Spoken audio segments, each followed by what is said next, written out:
Assalamualaikum warahmatullahi wabarakatuh. Salam sejahtera untuk Sobat Gokes di mana saja berada.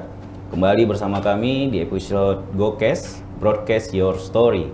Dan hari ini kita akan bercerita banyak tentang rumput laut dan potensinya di Kepulauan Riau. Tentu saja dari hulu sampai hilir bagaimana prosesnya hingga nanti akan menjadi satu komoditas yang dapat diunggulkan di Provinsi Kepulauan Riau. Dan untuk bicara tentang itu sudah hadir bersama kami di sini dua narasumber yang luar biasa, yang sudah tidak ragu lagi kompetensinya bicara soal laut, maritim, pesisir, dan semuanya. Dan kita sambut yang pertama narasumber kita Bapak Laode M. Faisal SPI selaku Kepala Dinas Kelautan dan Perikanan Provinsi Kepulauan Riau yang PLT ya Pak, izin. Iya. Baik, apa kabar Bapak? Alhamdulillah sehat. Assalamualaikum warahmatullahi wabarakatuh. Waalaikumsalam warahmatullahi wabarakatuh. Dan kemudian yang kedua, Ibu cantik ini yang luar biasa, sudah melalang melintang di Indonesia, bicara soal laut, bicara soal pesisir, bahkan konon kabarnya dekat dengan menteri ini Ibu ini. Dan kita sambut Ibu Insinyur Dr. Insinyur T. Estri Yulika Sari SPI MSI, Dekan Fakultas Kelautan dan Ilmu Perikanan Universitas Maritim Raja Ali Haji. Selamat datang Ibu. Selamat sore. Apa kabar? Alhamdulillah sehat. Dan sepertinya Ibu satu ini biasa dipanggil dengan Ibu Noni ya Bu? Siap. Baik. Ibu Noni, mungkin tadi dan Bapak selamat datang di studio kami, studio Gokes ya. Dan kita bicara soal rumput laut kali ini Bu. Dan kita pahami dan kita ketahui bahwa memang 98% Kepulauan Riau merupakan wilayah laut. Dan kira-kira Bapak, bagaimana kita melihat peluang rumput laut di Provinsi Kepulauan Riau? Terima kasih ya. Jadi tadi pengantarnya 98% Kepri adalah rumput laut, adalah perairan ya. Iya. Jadi itu adalah salah satu kekayaan yang kita miliki, bahwa Kepri itu didominasi oleh perairan. Dan kenapa rumput laut? Jadi kenapa rumput laut? Karena memang kita melihat Kepri adalah wilayah yang terdiri dari perairan yang umumnya adalah perairan dangkal. Berbeda dengan daerah-daerah di Indonesia bagian timur yang mereka umumnya perairan dalam, sehingga potensi perikanan tangkapnya sangat besar.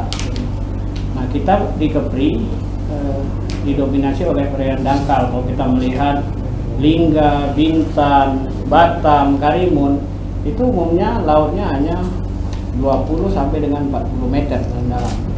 Nah, daerah seperti ini memang memiliki potensi perikanan tangkap, tetapi tidak mungkin bisa disamakan dengan daerah-daerah seperti Indonesia bagian timur. Dan ini tentunya menjadi potensi yang besar sekali bagi perikanan budidaya, umumnya adalah budidaya rumput laut.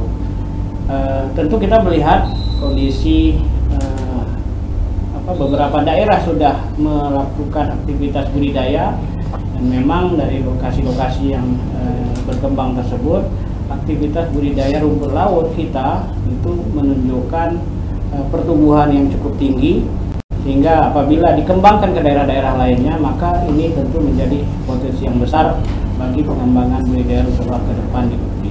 Baik. Dan ketika kita bicara rumput laut, ini bukannya komoditas baru, tentu saja komoditas yang sudah sangat lama, bahkan memang rumput laut sudah digunakan sebegitu banyak manfaat dan ininya. Menurut Ibu nih, bagaimana Bu potensi dan peluang yang ditangkap dalam pengembangan rumput laut ini? Gini, kalau kita berbicara tentang sumber daya alam gitu ya, Kepri ini sangat, kalau saya boleh bilang satu kata, wow banget gitu ya.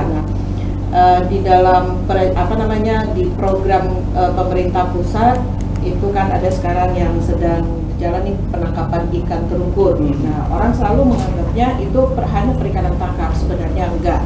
Ya, termasuk include di dalamnya adalah budidaya, karena untuk restocking itu bidangnya untuk budidaya.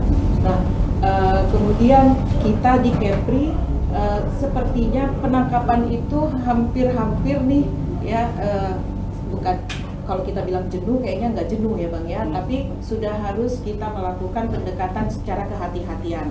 Nah, kita harus ada second opinion untuk perikanannya, gimana nih PNBP khususnya untuk di Kepri. Nah, kemudian kita lihat ternyata tuh rumput laut memiliki potensi pengembangan yang cukup besar, di mana teknologinya sederhana dan semua orang bisa. Ibaratnya tuh ya, tadi kita lempar aja dia bakal hidup, gitu ya. Nah, jadi kemudian biaya produksinya juga tidak terlalu besar. Teknologi yang digunakan itu juga kan sederhana, sehingga siapa saja yang mau dan concern untuk itu ya bisa melakukan. Nah, pemerintah khususnya nih dari Dinas Kelautan kan supporting untuk itu, dan pemerintah kemudian Pemprov ya itu dia akan mensupport mungkin dengan aturan-aturannya gitu ya, Bang Laude. Oke, berarti kalau kita bicara budidaya dan kemudian kita bicara penumbuhan, kita bicara akhirnya adalah hilirnya bagaimana, tentu ini tidak terlepas dari sistem ini, Pak. Kira-kira nih bagaimana sistem budidaya rumput laut yang kemudian bisa dikembangkan di masyarakat Kepulauan Riau? Jadi budidaya yang kita harapkan berkembang di Provinsi Kepri ini adalah budidaya yang terintegrasi. Jadi kita tentu melihat kepada kondisi permasalahan rumput laut yang ada di Kepri. Ya. Rumput laut di Kepri sebenarnya bukan hal yang baru lagi ya. Jadi ini sudah beberapa kali dilakukan aktivasi budidaya di Kepri, dan ternyata memang sampai saat ini kita belum berkembang. Kita kemarin sempat berdiskusi dengan kawan-kawan yang mengembangkan rumput laut di Sulawesi.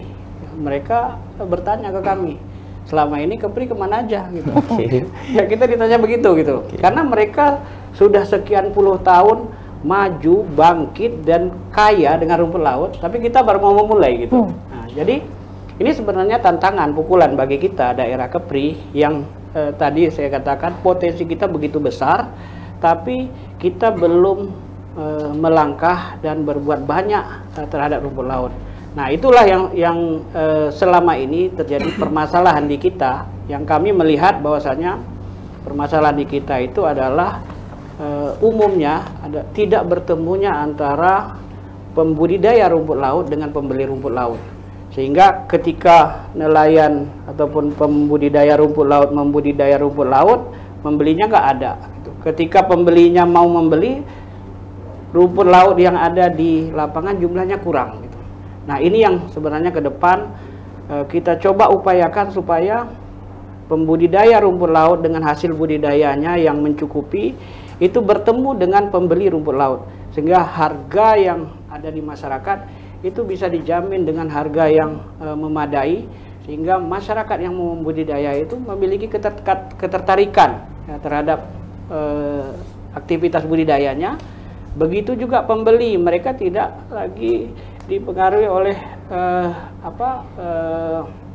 misalnya biaya angkut yang besar yang mereka mengambil hasil budidaya rumput laut, sementara rumput laut yang mereka dapat dari kita jumlahnya sangat sedikit gitu. Jadi ini yang menjadi konsen kita ke depan, bagaimana kita menemukan antara pembeli dan penjual di dalam satu tempat sehingga rantai pasar itu dapat berjalan. Itu. Ya, tidak juga terlepas dari sistem, Ibu. Ketika kita bicara sistem, kami dari Gokes tim itu dapat bocoran ternyata Provinsi Kepulauan Riau sudah menyiapkan hampir 91.000 hektar untuk kemudian dikembangkan sebagai potensi pengembangan rumput laut. Nah, ini berkait dengan alokasi tempat dan seterusnya itu. Kira-kira menurut Ibu bagaimana, Bu? Apakah kemudian ini sudah sesuai dengan yang direncanakan atau memang seperti apa? Jadi yang namanya kita dalam dalam tahap preparasi preparasi gitu ya. Persiapan. Persiapan. Iya. Oke. Nah, itu pasti nggak kelihatan, Bang. Jadinya apa yang disiapkan oleh teman-teman, karena kita ini udah dari 1 tahun yang lalu ya, saya ikutan, kebetulan selalu dilibatkan oleh teman-teman dari Dinas Kelautan. Nah, dalam perencanaan itu tentunya kita harus benar-benar nih menyiapkan pasarnya. Itu yang kemarin kita lakukan ya, Pak Laude, dari pasar yang untuk ekspor maupun yang untuk dalam negerinya. Nah, salah satu bentuk partisipasi kami dari Fakultas Ilmu Kelautan dan Perikanan, kemudian dari dukungan dari Dinas Kelautan, itu kita akan membangun dari hulu ya, Bang, itu adalah laboratorium kultur jaringan. Ya, nah kenapa dengan budidaya rumput laut ini kita bisa ngelihat multiplier efeknya? Ya, mulai dari hulu itu kita bisa menghasilkan nantinya bahan baku yang, karena sekarang ini kalau kita tanya ke pengusaha susah loh mencari ternyata. Saya kemarin didatengin dari salah satu pengusaha dari Batam, dia malah perlunya itu 10 ton per bulan. Ya, saya bilang wow banget gitu ya, dan ini merupakan satu peluang untuk para pembudidaya ataupun dari para penangkap ya, penelayan tangkap untuk kemudian beralih secara perlahan ya, tidak bisa langsung ganti gitu ya. Nah, multiplier efeknya lainnya itu adalah di sini nanti ada beragam, bisa jadi pupuk ya, kemudian pakan ternak, bisa juga kemarin saya baca-baca itu bisa untuk bahan plastik, sehingga mengurangi nih adanya cemaran di laut juga gitu ya. Nah, kemudian banyaknya nanti UKM-UKM yang bisa memproduksi olahan nih untuk hilirisasinya. Jadi ini juga bisa mendongkrak pertumbuhan ekonomi daerah. Otomatis kesejahteraan akan meningkat hanya dari satu rumput laut. Iya. Wah, ini semakin seru ya Sobat Gokes, bahwa ternyata ketika kita bicara rumput laut yang hanya 2 kata, ternyata dia cukup menyimpan makna yang luar biasa, potensi yang luar biasa, dan kemudian juga kalau ini dibudidayakan dengan baik, maka kemudian akan menghasilkan sesuatu yang juga tentu lebih baik. Semakin menarik cerita kita hari ini, tapi tentu saja kita harus jeda dulu sebentar Bapak, Ibu. Nanti kita akan kembali tetap di Gokes, Broadcast Your Story.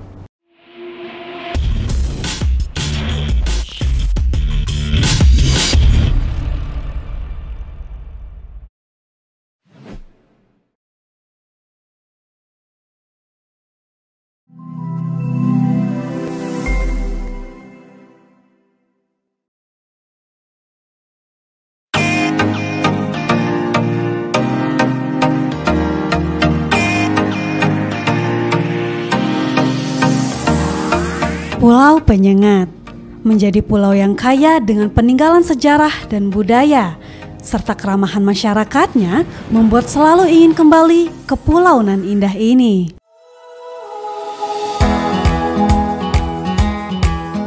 Nah, Sobat Pariwisata, jika Anda ingin ke Pulau Penyengat, tentunya Anda harus terlebih dahulu berada di Tanjung Pinang.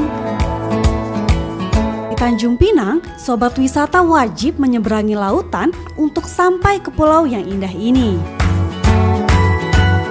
Moda transportasi laut yang digunakan adalah perahu kecil yang diberi nama Pompong. Jangan takut ya Sobat Wisata, tentu dijamin aman kok.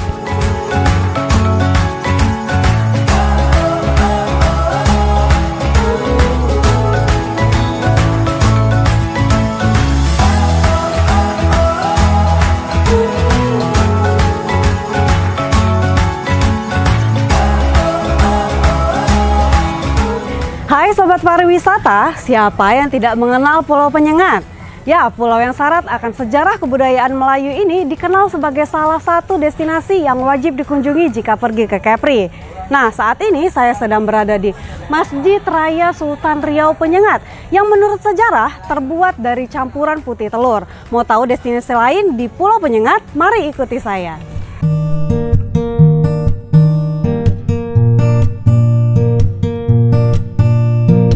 Penyengat merupakan destinasi wisata budaya dan sejarah dengan sebaran penduduk 99% bersuku Melayu loh. Salah satu peninggalan sejarah yang wajib didatangi ialah Masjid Raya Sultan Riau. Kabarnya masjid ini dibangun sejak tahun 1761 hingga 1812 loh. Cukup lama juga ya Sobat Wisata.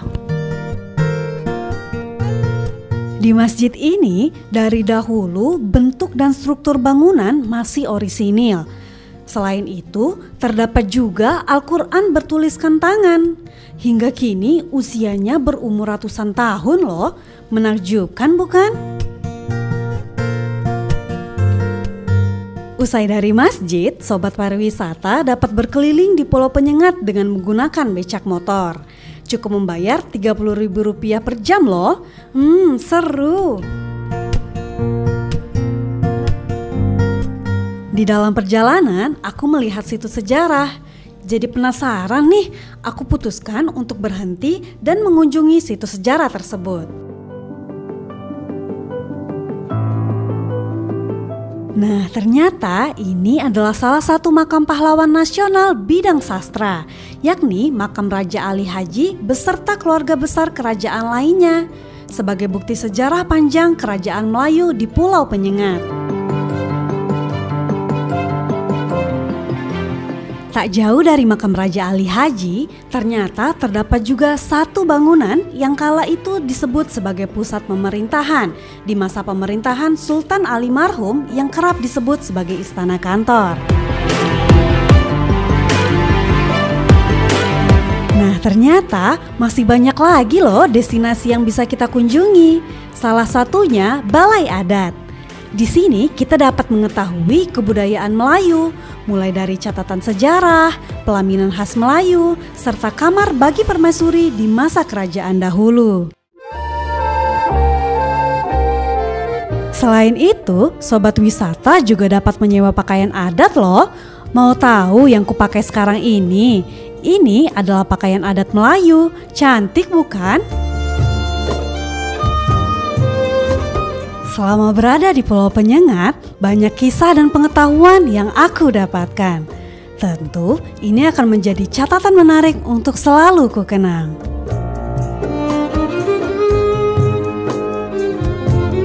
Setelah puas seharian berkeliling di Pulau Penyengat, tidak lupa juga untuk merasakan kuliner khas dari Pulau Penyengat. Beberapa suguhan yang dapat kita nikmati, mulai dari beraneka kuliner olahan seafood hingga makanan ringan yang dapat dijadikan sebagai buah tangan.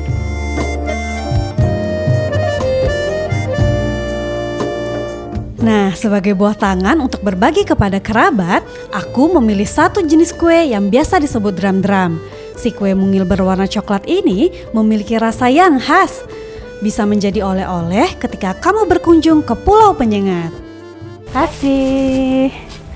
Nah, sobat pariwisata, kita sudah sampai di akhir perjalanan nih. Bagi kalian yang ingin mencari destinasi wisata sejarah dan budaya, Pulau Penyengat bisa jadi salah satu rekomendasinya loh. Dan jangan lupa, tetap patuhi protokol kesehatan dan jaga kesehatan ya. See you and bye-bye.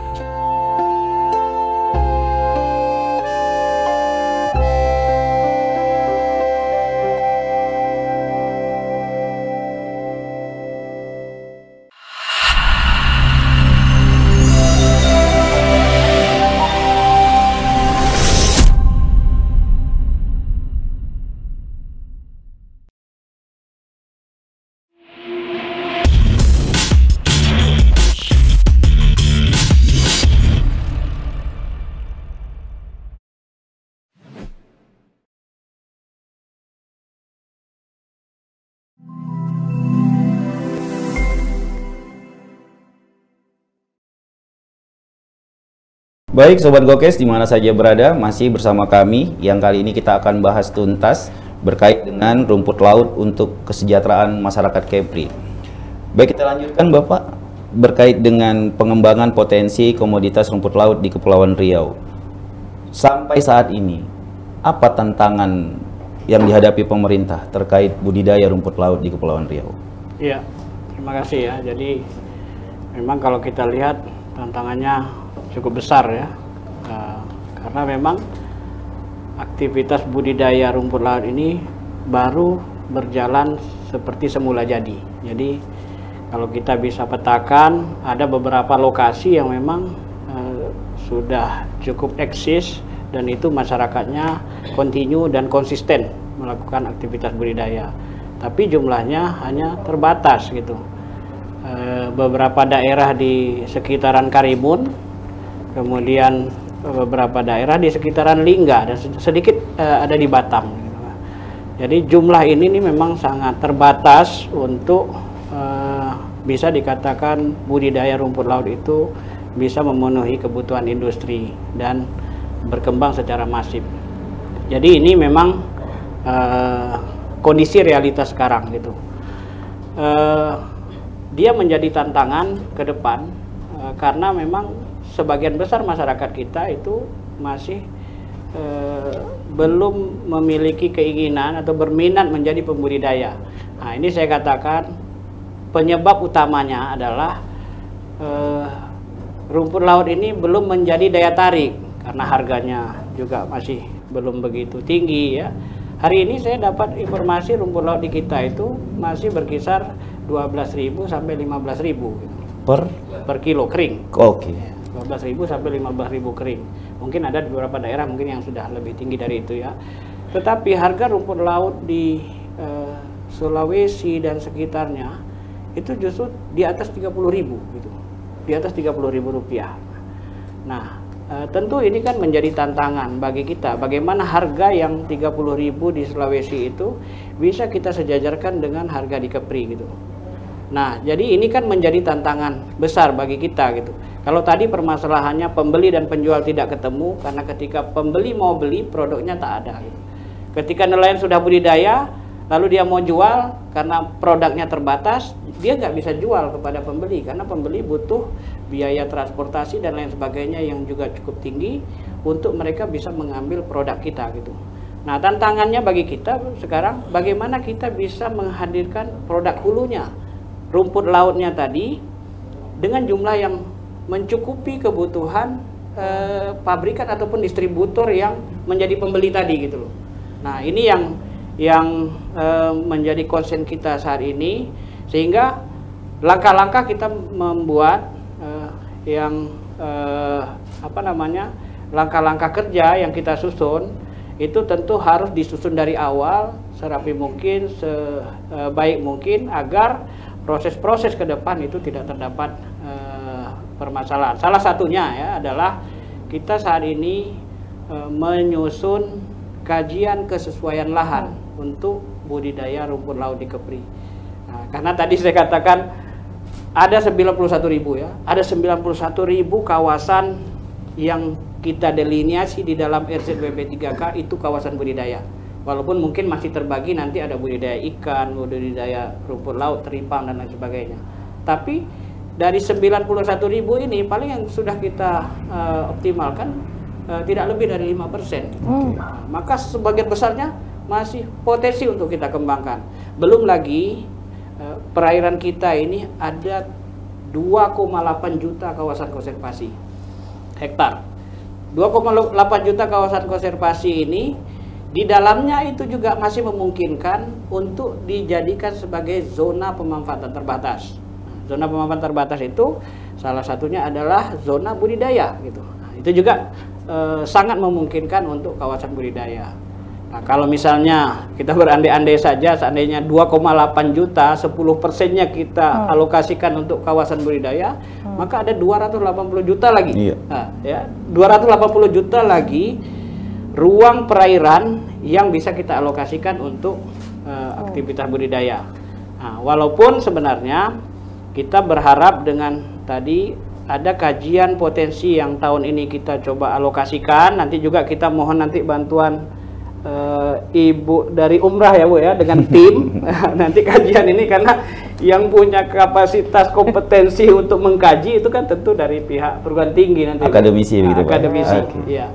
Nanti kita mohon nanti bantuan dari akademisi untuk dapat mengkaji dari sekian luasan kawasan perairan yang kita miliki, berapa persen lokasi yang misalnya katakan layak atau katakan dari 7 kabupaten kota kita ini, di kabupaten mana saja yang memungkinkan untuk kita jadikan sebagai kawasan budidaya rumput laut, atau bahkan semuanya memungkinkan. Nah, itu juga nanti mungkin kita berharap akan keluar dari hasil kajian kita, hasil kajian yang kita buat tahun ini, rekomendasi-rekomendasi seperti itu, sehingga langkah kita ke depan itu betul-betul runut. Nah, gitu. Jadi yang tantangan yang tadi dibilang, tantangan ke depan itu pelan-pelan bisa kita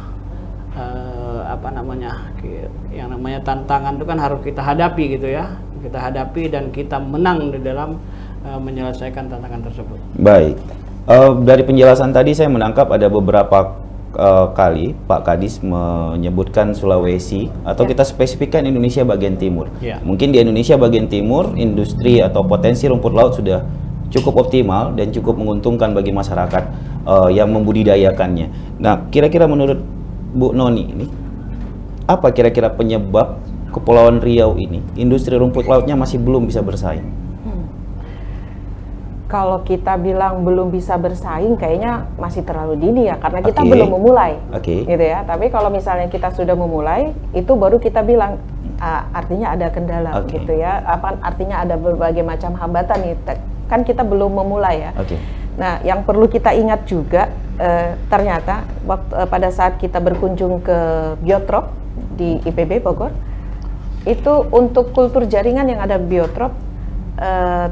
Indukan yang pertama itu yang meminta adalah Natuna. Dulu banget gitu ya. Kemudian mereka berkembang, di daerah yang lain berkembang, kita juga belum. Nah, mungkin bisa saja pada waktu itu pasarnya nih belum ketahuan di mana. Biasanya kan hanya seperti itu ya. Kemudian keberlanjutan daripada usahanya.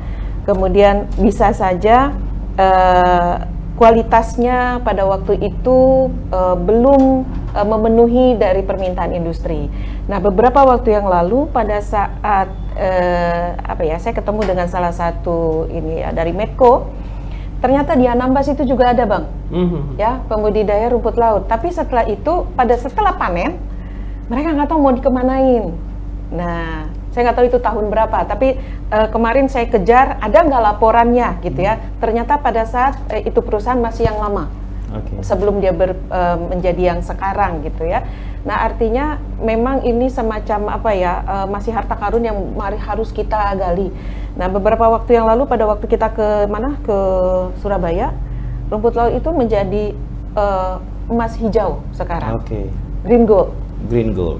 Ya, nah jadi kenapa enggak kita Kepri nih sesuai dengan yang keinginannya? Kalau nggak salah ya, Pak Gubnya bilang kita bisa menjadi showroom ini untuk perikanan, ya mulai dari rumput lautnya, ya makanya sekarang dari tahun 2022 itu kita terus berupaya untuk menemukan di mana nih lokasi yang paling sesuai untuk pengembangan rumput laut. Salah satunya itu kan yang di Moro ya, sudah sangat baik gitu ya, tapi kan itu belum memenuhi kebutuhan dari industri.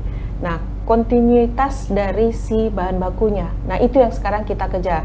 Nah, makanya kemarin atas saran dari Pak Deputi di Marves untuk membangun laboratorium kultur jaringan dalam upaya untuk memenuhi itu. Karena selama ini kita masih mengambil bibit dari luar. Dan ternyata dari pengakuan si pengusaha yang kemarin saya ketemu juga, itu begitu ada sedikit saja perubahan dari kondisi perairan, dia nggak tahan, tidak survive. Artinya mungkin itu sudah turunan yang kesekian-sekian. Nah, dengan adanya laboratorium kultur jaringan itu nanti mudah-mudahan itu bisa memenuhi nih ya kebutuhan dari bibit untuk rumput laut di Kepri. Daya tahan tinggi. Ya, jadi saya kemarin kita sudah mengirimkan 2 orang tenaga dosen untuk magang di Biotrop. Ada 2 orang itu, Bu Dwi, saya manggilnya sih Bu Deno ya, sama Bu Aminatul Zahra, dan mereka sudah tersertifikasi, jadi sudah kompetensinya sudah bisa kita uji untuk menghasilkan bibit rumput laut di sini gitu loh. Nah, untungnya kita juga sudah difasilitasi nih dari Dinas Kelautan ruang ya Bang, laboratorium, karena kami juga punya keterbatasan untuk itu, karena kalau kita bangun kita nunggu, kalau dari perguruan tinggi lama, jadi kita nih harus sinergi kolaborasi. Ya, saya perlu banyak dengan dinas gitu ya. Kita punya SDM-nya gitu ya, dan kemudian dinas punya yang kita cari gitu deh.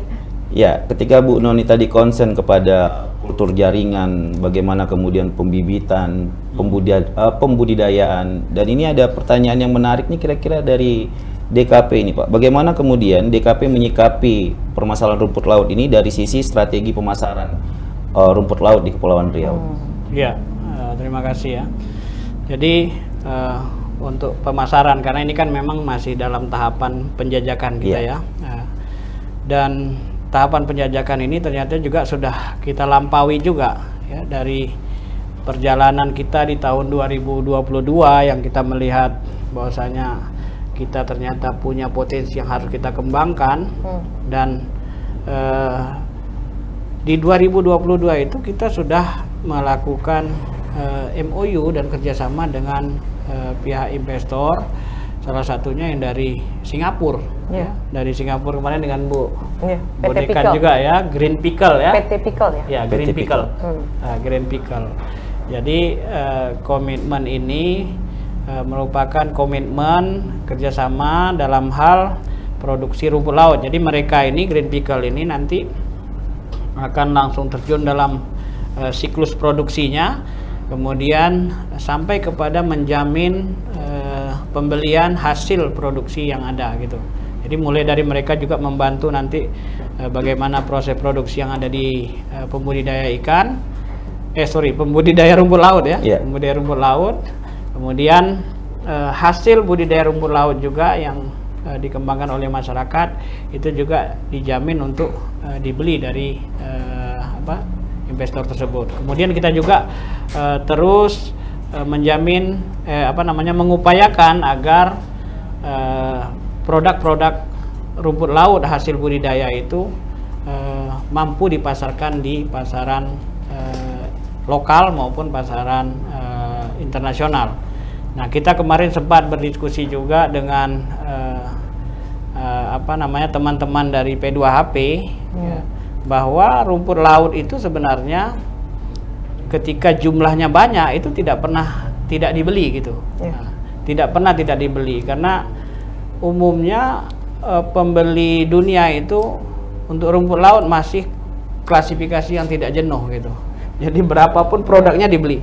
Yang jadi masalah itu ketika rumput laut jumlahnya sedikit, orang datang mau beli tidak terkendala dengan biaya transportasi dan lain sebagainya.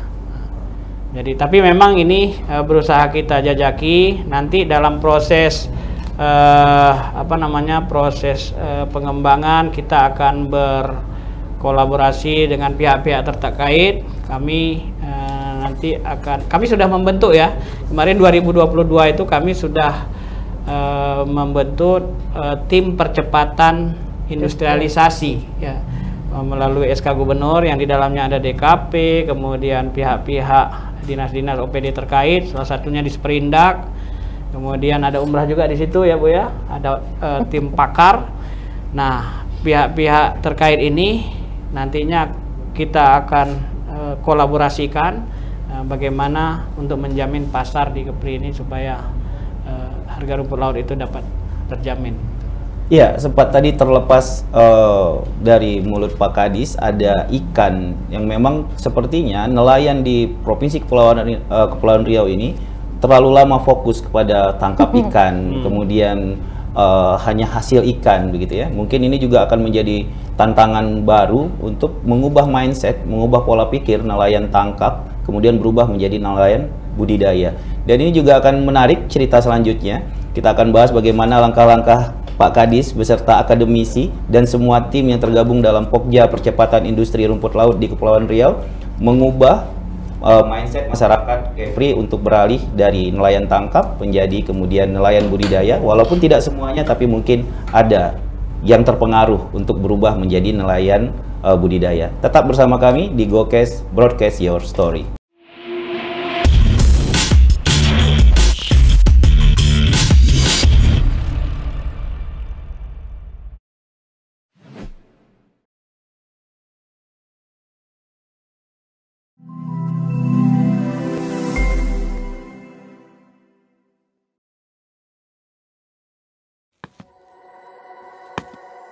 Every second in life is a journey.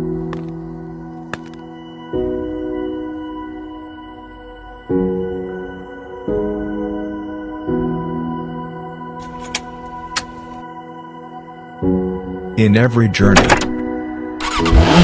there is a lot of learning. Never be afraid to walk down the street alone. Know the direction of your path and follow it.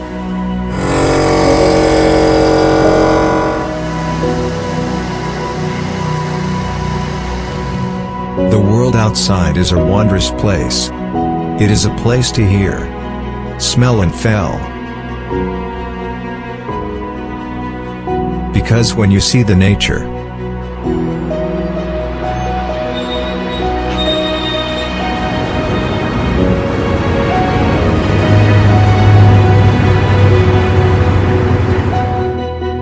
it's more fantastic than any dream made or paid.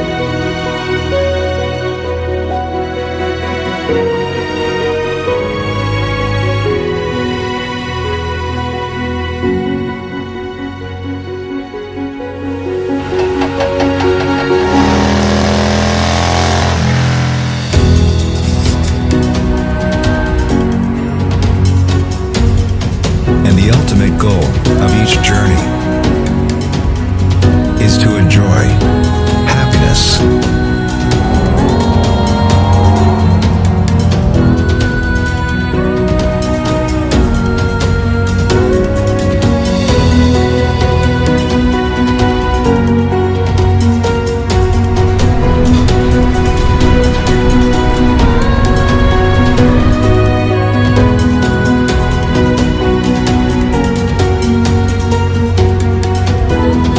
Dompag Island.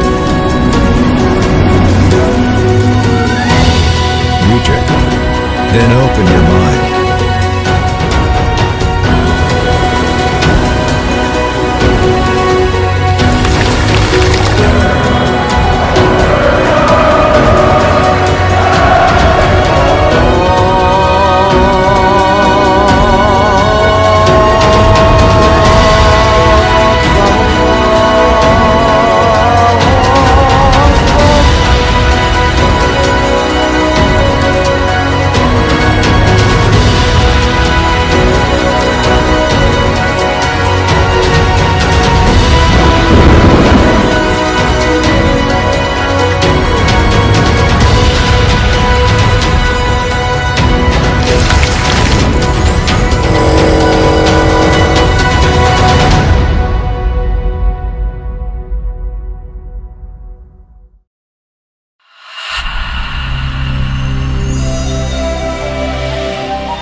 Baik sahabat Gokes di mana saja berada, masih bersama kami di Broadcast Your Story. Dan masih juga bersama kami dua orang narasumber yang luar biasa, kompetensinya luar biasa dalam berbicara tentang rencana sampai kepada hilir rumput laut yang nanti akan dilaksanakan di Provinsi Kepulauan Riau.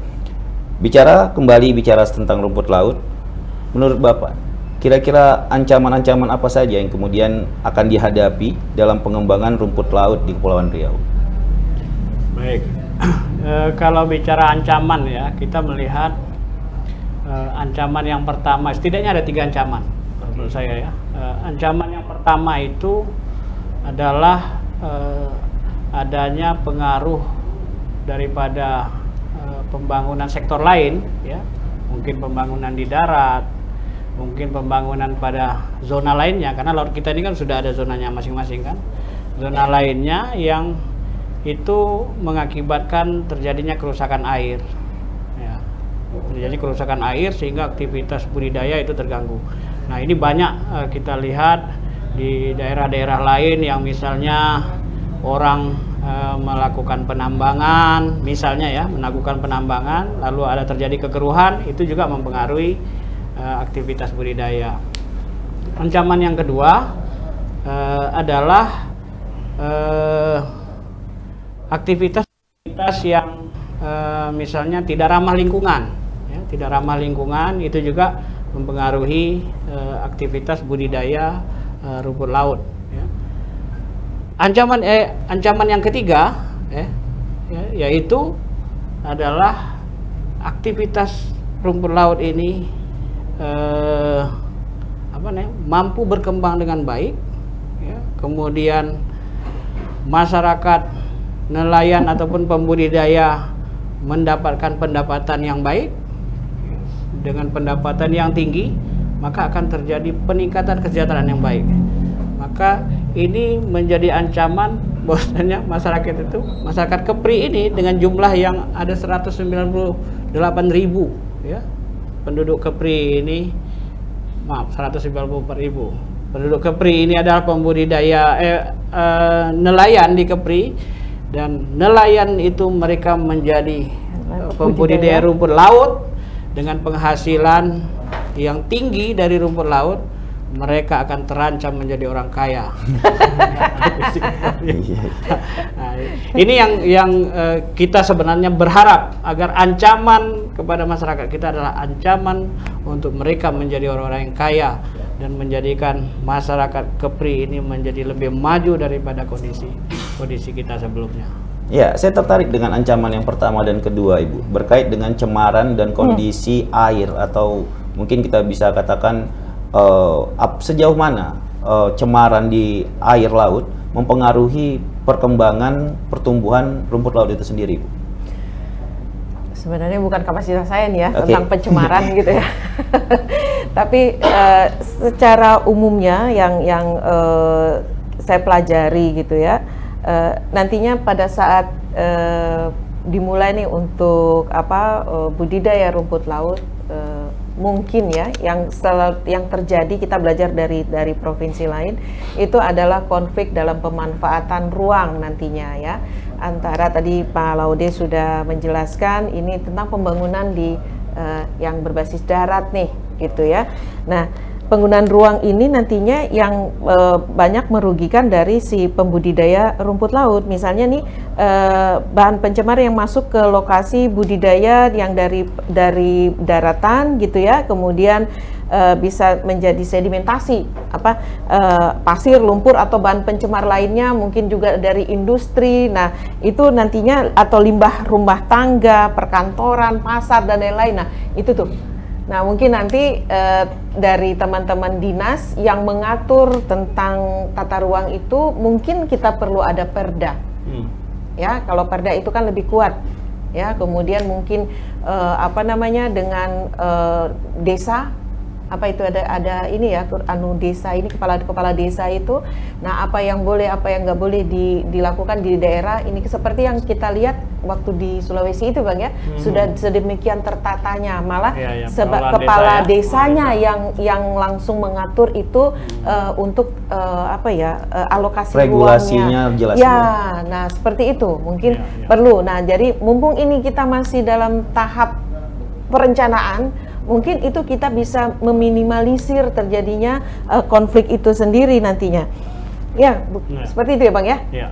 Ya, mungkin tadi Bu Noni sempat mengatakan perencanaan. Ini maksudnya bukannya perencanaan belum ada sama sekali di Kepulauan Riau, tapi ini merencanakan menjadi yang biasa-biasa aja, menjadi yang luar biasa.